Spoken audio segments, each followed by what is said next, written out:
Hello people, ఇవాళ మనం గుత్తి కాకరకాయ ఎలా చేయాలో చూద్దాం. ముందుగా కాకరకాయలన్నీ మంచిగా వాష్ చేసుకొని తుడుచుకొని తొడిమలు కట్ చేసుకోవాలి.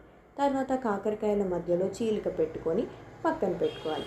ఇప్పుడు మనం స్టఫింగ్ కోసం పల్లీలు, కొబ్బరి పొడి, పుట్నాలు, నువ్వులు అలాగే గుప్పెడు చింతపండు నానబెట్టుకోవాలి.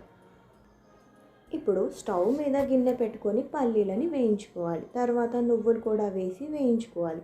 ఆ తర్వాత పుట్నాలు కూడా వేసి వేయించుకొని స్టవ్ ఆఫ్ చేసుకోవాలి. ఇప్పుడు కొబ్బరి పొడి కూడా వేసి కలుపుకోవాలి. ఇప్పుడు ఇవి అన్నీ చల్లారాక మిక్సీలో పౌడర్ చేసుకోవాలి. అందులో కారం, ఉప్పు, పసుపు, ధనియాల పౌడర్, గరం మసాలా అలాగే జీలకర్ర పౌడర్ వేసి కలుపుకోవాలి. ముందుగా నానబెట్టిన చింతపండులో నుంచి రసం తీసి పోసుకొని పేస్ట్ లాగా చేసుకోవాలి. ఇప్పుడు ఆ పేస్ట్ని కాకరకాయలో స్టఫింగ్గా పెట్టుకోవాలి. స్టఫ్ అంతా బయటకు రాకుండా ఉండడానికి దారం కట్టాలి. ఇప్పుడు స్టవ్ మీద గిన్నె పెట్టి కొద్దిగా ఆయిల్ వేసి కాకరకాయలన్నీ షాలో ఫ్రై చేసుకోవాలి. ఇప్పుడు వేడి వేడిగా సర్వ్ చేసుకుంటే టేస్టీగా ఉండే గుత్తి కాకరకాయ రెడీ అయిపోతుంది. Thank you. Bye bye. Subscribe to my channel.